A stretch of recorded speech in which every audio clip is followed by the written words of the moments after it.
Et voici 7h, 9h, Europe 1 matin. Et voici le zapping politique d'Europe 1. Bonjour Dimitri Vernet. Bonjour à tous. Sur le cumul des résultats des commissions des lois des deux assemblées, rien ne s'oppose à ce que le président de la République nomme M. Richard Ferrand au Conseil constitutionnel. La France, quel drôle de pays, voyant dans la même journée 2 chaînes de télé censurées et un proche du président Richard Ferrand nommé à la tête du Conseil constitutionnel.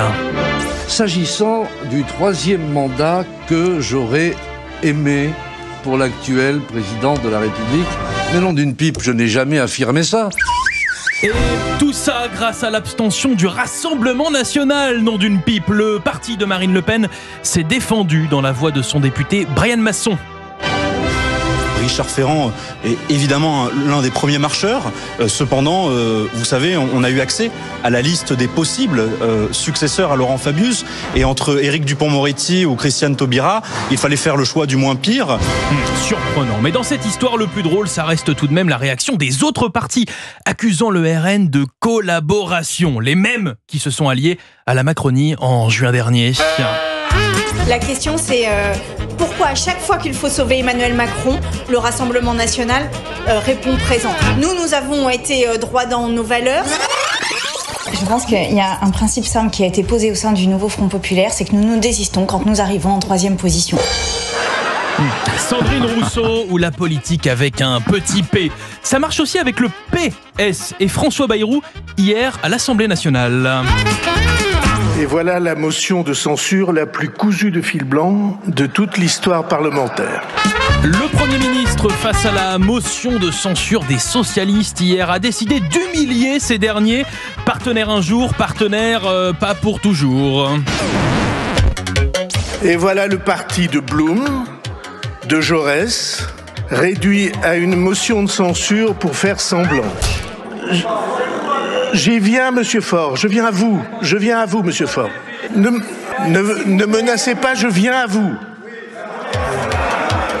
Voilà une motion de censure pour faire semblant, de manière à enlever à Jean-Luc Mélenchon un angle de sarcasme contre vous. Mais vous ne détournerez rien, car vous aurez les sarcasmes et vous aurez le ridicule. Aïe.